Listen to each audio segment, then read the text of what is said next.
ओम नमः शिवाय। ओम नमः शिवाय। शिव हरि बच्चों, बोलो श्री कृष्ण भगवान की जय।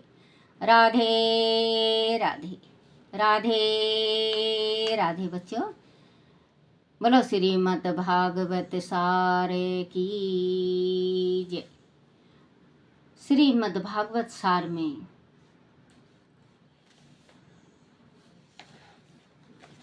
980 बातों और विचारों में समय मत खो, आदि उन्हीं में समय खोगे तो व्यवहार में उन्हें कब उतारोगे।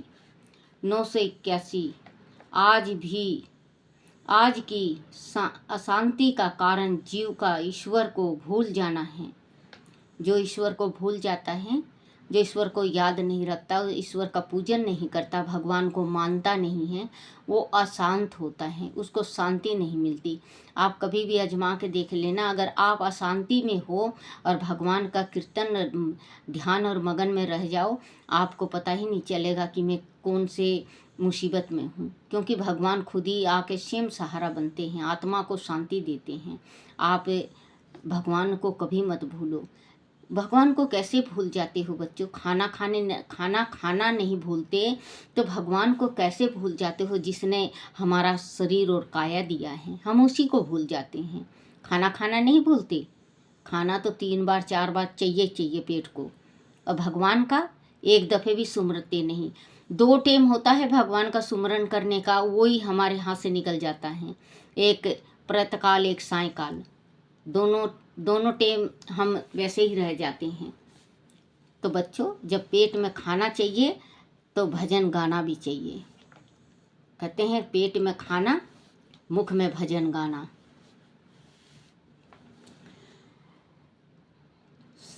साधन से अनेक 982 साधन से अनेक सिद्धियां मिलती हैं। भगवान भी मिलेंगे। साधना में लगे रहो। साधना का सही मार्ग जानना अत्यंत आवश्यक है। 983 मनुष्य को अंतिम श्वास तक मन के ऊपर विश्वास नहीं करना चाहिए। मन दगाबाज है। मन की गति चंचल तथा अत्यंत तीव्र है। जिस दिन 984 जिस दिन जीवन की समाप्ति, उसी दिन सेवा की समाप्ति। भगवान से प्रार्थना करो कि जीव के अंतिम दिन तक नित्य की तरह भगवान से नित्य की तरह निमित्त जाप सेवा कीर्तन करता रहूं। उसके बाद काल आवे तो आवे। मनुष्य साधना करता है, साधना से कुछ सिद्धि मिलती है। ध्यान से सुनना बच्चों, साधना से कुछ सिद्धि मिलती है। अगर इंसान साधना करे, किसी का भी, माँ भगवती का साधना करता है तो बच्चों 12 साल में माँ भगवती खड़ा पर्चा देती है। आप करके देख लो चाहे। हाँ, करना है तन मन से, हृदय से। ये नहीं कि आप बैठ गए और इधर उधर मन भटका रहे हो, उससे कोई फायदा नहीं। मनुष्य साधना करता है, साधना से कुछ सिद्धि मिलती है। इससे वचन सिद्धि मिलती है, जो हम वाणी बोलते हैं। साधना करते हैं तो वचन देती है माँ, जो हम बोलते हैं, बोलने का, सच्चा बोलने का। जैसे किसी को संतान नहीं हुआ है, मान लो अभी आप कोई ये देख रहा है, सुन रहा है, और मैं कह दूं आपको कि बेटा तेरा 2 महीने भीतर नौकरी लग जाएगी, और आप लोगों को यकीन नहीं होगा बच्चों। आप लोग जैसे हृदय से सुनते हो ना इसको, आप लोगों की इच्छा पूर्ण होती भी है, होगी भी, आगे भी होती रहेगी। आप देख लेना। तो अगर वचन सच्चा हो और बोल दे, माँ भगवती वचन देती हैं। मनुष्य साधना करता है, साधना से कुछ सिद्धि मिलती है। इससे वचन सिद्ध मिलती है। वचन सिद्ध से प्रसिद्धियाँ मिलती हैं। जैसे जो शाने हैं, जो देखते हैं, आपका बताते हैं क्या हैं, कैसे हैं, कहीं कहीं बिल्कुल सही बताते हैं, तो प्रसिद्ध मिलती हैं और लोग पीछे पड़ जाते हैं। क्योंकि आप बताओगे, एक को बताओगे 2 का भला होगा, 3 का भला होगा, 4 का भला होगा। अगर आप 1 को बताए तो वो 4 को बताएगा, वो 4 को बताएगा तो वो 8 को बताएगा, वो 8। ऐसे मंडली इकट्ठी हो जाती हैं। वो माँ की कृपा होती है, जो भक्ति से और भाव से किसी चीज़ का भी सुमरन करता है या भागवत शिव पुराण सुनता है, उसको सिद्धि जरूर मिलती है। लोग पीछे पड़ जाते हैं उसके, तो लोग पीछे पड़ जाते हैं तो वो मैं आ जाता है उसमें मैं आ जाता है कि मैं ही कर रहा हूँ, उसका भला मैं कर रहा हूँ, मैं चाहूँ तो उसका बुरा कर दूँ। ये हमें भी आता है बच्चों, मैं उसका भला किया हूँ, वो मेरे को माना नहीं, मैं ऐसे कर दूंगा, मैं वैसे कर। तो आप करे ही क्यों? जो भगवान ने आपको गुण दे रखा है, सिर्फ इतना दे रखा कि एक चने का दाना, एक राई के दाना, इतना भगवान ने सिर्फ भक्ति के जोर पे आपको शक्ति दे रखी, वचन दे रखे, सिद्धियां दे रखी। आप अगर जिसका करो दरिया में डाल दो, उसका जिक्र मत छेड़ो। ये नहीं कि मैं तुम्हारा करा हूँ, 51,000 रुपये चाहिए मुझे भंडारा के वास्ते। उसके पास 51,000 नहीं होगा तो वो बेचारा तो मारा गया, वो डर डर में मर जाएगा। पहले ही ठीक था वो इस डर में मर जाएगा कि अगर मैं 51,000 नहीं दूं तो वो मेरा उल्टा ना कर दे, क्योंकि उसका काम बना हुआ है और मैं कहाँ से लाऊं। वो फिर 1 जगह, 2 जगह, 4 जगह, 10 जगह करके पैसा ब्याज में उठा के, हमने अपनी आंखों से देखा है, ब्याज में उठा के वो उसको देता है जिसने कार्य आपका किया है। फिर वो कभी इधर लुक जाएगा, कभी उधर लुक जाएगा, टेम पे पैसा उसका पुगता नहीं। तो बच्चों, मैं ये कह रही हूँ कि उसके पास आप आओ और जाओ जो लालची नहीं हो।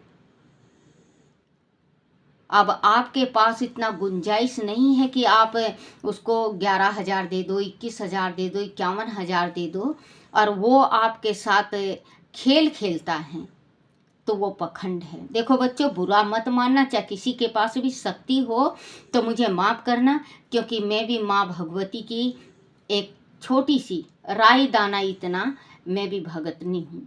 मैं माँ के बिना मैं 1 सेकंड नहीं रह सकती, माँ मेरी शक्ति है। तो बच्चों, आप ज़रूर से ज़रूर इस बात को ध्यान रखना, या तो कहीं करवाओ मत, और करवाने से पहले अगर आपके पास गुंजाइश नहीं है तो उससे आप स्पष्ट कर दो पहले ही दिन कि मेरे पास गुरुजी, ब्राह्मण, भक्त, कि मेरे पास इतना कढ़ाई का पैसा मेरे पास नहीं पुगेगा। उसकी इच्छा, माँ भगवती करा रही हैं या नहीं करा रही, उनकी इच्छा, वो करवाते हैं या नहीं करते हैं, या माँ करवाती हैं या नहीं। अगर आपका कार्य वो भक्त कर रहा है तो आप ये सोच लो कि वो भक्त सच्चा है। और अगर वो भक्त जवाब दे दिया आपको कि मैं तो इतना 51,000, 11,000, 21,000 में लेना ही लेना है, तो ये सोच लो कि उस भक्त में मैं है। वो भक्त अपनी झोली हरी करना चाहता है, भरना चाहता है, क्योंकि माँ है भाव की भूखी। माँ दौलत की भूखी नहीं है, भाव की भूखी है। माँ को आप अगर बच्चों, माँ को अगर आप एक गुड़ की डली का भोग भी लगाते हो तो माँ 1.25 मन जैसे भोग लगाती हैं। और आप 1.25 मन के जैसे 1.25 मन का भोग लगाओगे बेमन से, माँ बिल्कुल ग्रहण नहीं करेगी। इस बात का आप गांठ बना लेना। कभी भी भक्ति से अगर आपके घर में चीनी हो या गुड़ हो, गुड़ सबसे ज़्यादा पवित्र होता है, गुड़ का भोग लगा दो बच्चों, देख लेना आपका कार्य बन जाएगा। और मैंने एक दफ़े और बताया था आपको, आज फिर बता रही हूँ, अगर आपका कार्य नहीं बन रहा बच्चों, आपका कार्य नहीं बन रहा, तो आप 9 दाने कनक का लो, गेहूं का 9 दाने, बिल्कुल साबत साबत, गोटा गोटा, साबत साबत, गोटा गोटा, एकदम साबत होना चाहिए। 9 दाने आप गेहूं का रख लो। आप जहाँ पे आप पूजन करते हो, जहाँ पे आपका घर का मंदिर है, वहाँ पे लेके बैठ जाओ और एक ले लो, 1 बिलात का लाल कपड़ा, छोटा कपड़ा ले लो लाल बिलात का, एक बिलात का, सवा बिलात का लाल कपड़ा ले लो, पीला कपड़ा ले लो, हरा कपड़ा ले लो, नीला काला नहीं होगा, बाकी सब चलेगा। तो लाल कपड़ा ज़्यादा शुभ होता है, लाल पीला हरा। आप इनमें तीनों रंगों में से कोई सा रंग ले लो। आप 9 दाने कनक का बीच में रखो, उसमें 2 इलायची 2 लौंग या 7 इलायची 7 लौंग, वो आपके गुंजाइश के। देखो बच्चों, मैं जो बताती हूँ वो आपके गृहस्थी का है, वही चीज़ मिलेगा। लौंग होगा बिल्कुल फूले फूले लौंग, साबुत, देखना ध्यान से, कोई टूटा फूटा ना हो उसका नुक्का। और इलायची होगी बिल्कुल साबुत, वो खुली हुई मुंह वाली नहीं, जो ज़्यादा सूख जाती है तो मुंह खुल जाता है इलायची का, उस इलायची में मुंह खुलना नहीं चाहिए। उसको बच्चों आप माँ भगवती के सामने रख के और प्रार्थना करो, हे मेरी माँ भगवती, मेरा ये कार्य बन नहीं रहा है और मेरा ये कार्य आप बना दो, और मैं आपका ये मानता का 9 दाना कनक का रख रहा हूँ। आपका कार्य बनने के बाद मेरे से पूछ लेना बच्चों कि दादी इसका हमें क्या करना है। मैं फिर बताऊंगी, पहले भी मैं यही कही थी कि मैं पहले आपका कार्य बन जाएगा फिर मैं बताऊंगी। और अगर कार्य ना बने बच्चों, कार्य ना बने तो ये कह देना कि दादी झूठ बोल रही हैं। आप 100% ये लगा लो, अगर आप दिल से और आत्मा से रखते हो, 9 दाना कनक का रख के देखो माँ भगवती का, आपकी कुल की देवी का, जो कुल की देवी हैं, आपको कहीं नहीं जाना और कुछ भी इसमें ना आपका पैसे खर्च होगा। बट बच्चों इसके बाद में बताऊंगी, उसमें भी आपका पैसा खर्च नहीं होगा। इसको बच्चों, अगर बच्चों आप बांध दिए हो, एक छोटा सा, आज मैं फिर एक चीज़ और बता रही हूँ, अगर आपने बांध दिया, कनक बांध दिया, आपका कार्य नहीं बन रहा है, हला में तो 3 महीना से लेके 1.25 साल तक कार्य बनना होता है। ये जो कनक का होता है, हमने एक बार नहीं 100 दफ़े आजमाया है। और अगर नहीं बने तो बच्चों आप गुस्सा से उसको कहीं पे मत फेंकना, क्योंकि वो माँ का ताज हो जाता है। जो आप कनक रखोगे उसमें अन्नपूर्णा का वास हो जाएगा, आप इधर उधर मत फेंकना। अगर आपका कार्य नहीं बन रहा, आपका मन नहीं टूक रहा, तो उस कनक के दाना को आप बहती जल में प्रवाह कर देना माँ भगवती का नाम लेके, फिर भी कार्य आपका बनना होगा। आप एक दफ़े इसको आजमा के देखो। 985 मनुष्य साधना करता है, साधना से कुछ सिद्धि मिलती है, इससे वचन सिद्धि मिलती है, वचन सिद्धि से प्रसिद्धि मिलती है और लोग पीछे पड़ जाते हैं। इससे अभिमान आता है, अभिमान से पतन होता है। इन चेलों की मत साधन का गुणगान करती है। साधक सोचता है कि मैं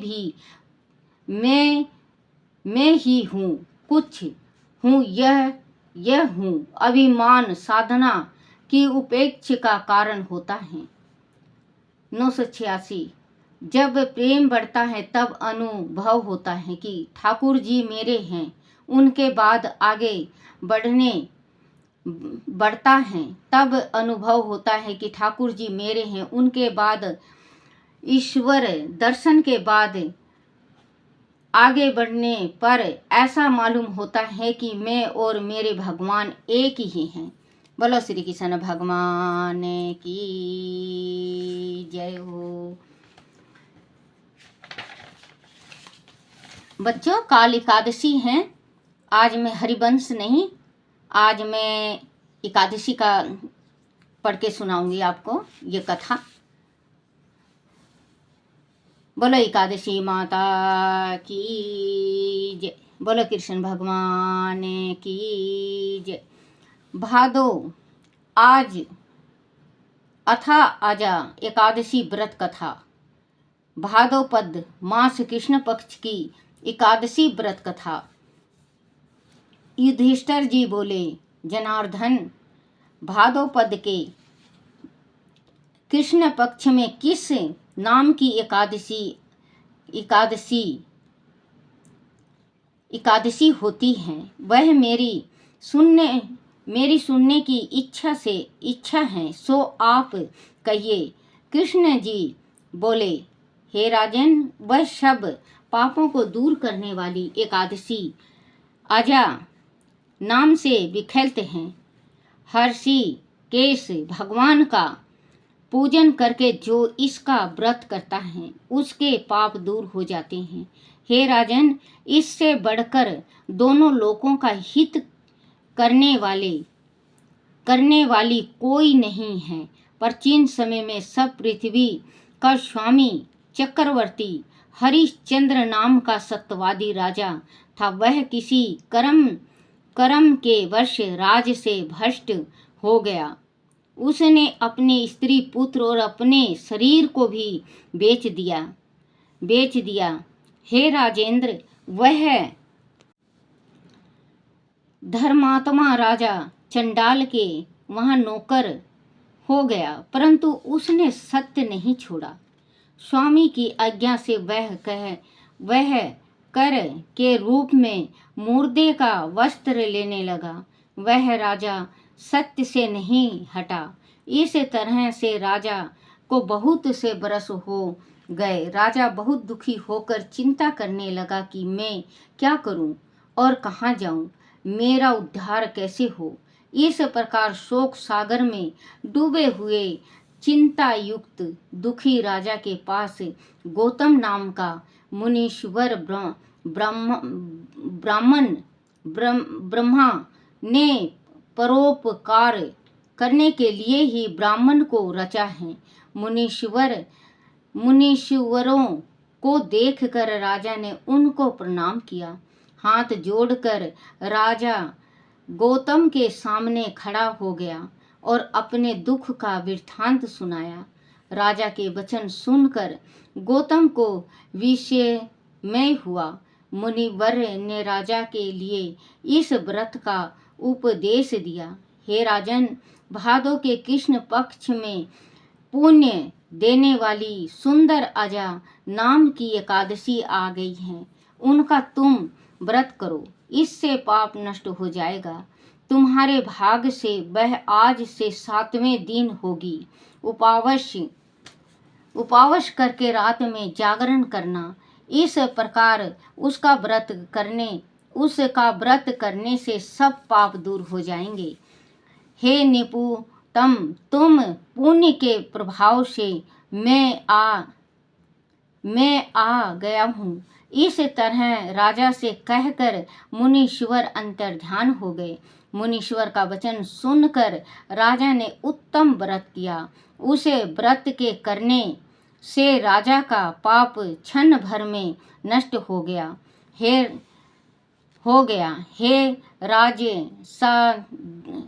राजरदुल, इस व्रत का प्रभाव सुन जो कष्ट बहुत वर्षों तक भोगने योग्य हैं वह शीघ्र नष्ट हो जाता है। इसी बात के प्रभाव से राजा का दुख दूर हो गया, शीघ्र नष्ट हो जाता है। इस व्रत के प्रभाव से राजा का दुख दूर हो गया। स्त्री मिल गई और मरा हुआ पुत्र जीवित हो गया। सॉरी बच्चों, माफ़ करना, ये थोड़ा मुझे दिखाई भी नहीं देता, चश्मा खराब हो गया है मेरा, मुझे माफ़ करना बच्चों। बहुत बरस तक भोगने योग्य है, यह शीघ्र नष्ट हो जाता है। इस व्रत के प्रभाव से राजा का दुख दूर हो गया। स्त्री मिल गई और मरा हुआ पुत्र जीवित हो गया। देवताओं ने नगाड़े बजाए, आकाश से फूलों की वर्षा हुई। एकादशी के प्रभाव से राजा ने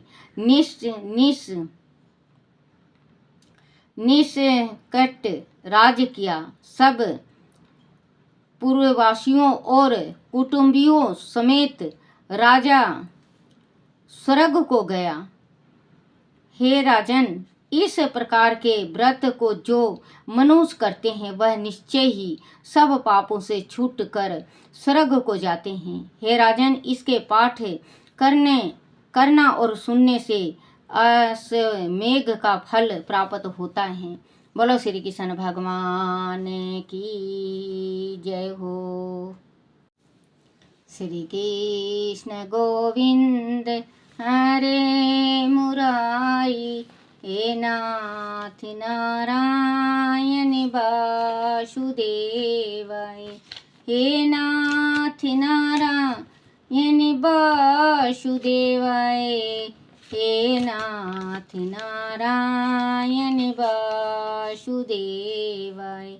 बोलो श्री कृष्ण भगवान की जय। आरती तुलसी जी का। तुलसी महारानी नमो नमो, हर की पटरानी नमो नमो, धन तुलसी पुराण तप कीनो, शालिग्राम मह पटरानी। तुलसी महारानी नमो नमो, जाके पात्र मंजरी कोमल, श्रीपति को कमल चरण लपटानी। धूप दीप नैवेद्य आरती, पुष्पन की बरसा बरसानी। तुलसा महारानी नमो नमो, 56 भोगपति सो भोजन, 36 भोग 26 भोजन, बिन तुलसी हरि एक न मानी। नमो नमो तुलसी महारानी, सभी सखी मैया तेरो यश गावे, भक्ति दान दीजो महारानी। नमो नमो तुलसी महारानी, नमो नमो तुलसी महारानी, नमो नमो तुलसी महारानी, नमो नमो घर की पटरानी। नमो नमो तुलसी महारानी, नमो नमो घर की पटरानी, नमो नमो तुलसी महारानी। बोलो तुलसी माता की जय। हे नाथ नारायण वासुदेवाय, हे नाथ नारायण वासुदेवाय, श्री कृष्ण गोविंद हरे मुरारी, हे नाथ नारायण वासुदेवाय। बोलो श्री कृष्ण भगवान की जय। अपने अपने गुरुदेव महाराज की जय। हे मेरे विष्णु भगवान, हे मेरे कान्हा, मेरे से भूल चूक हो जाए, गलती हो जाए तो मुझे माफ़ करना, कोई टूटी हो जाए तो मुझे माफ़ करना, माफ़ करना, माफ़ करना। बोलो श्री कृष्ण भगवान की जय हो।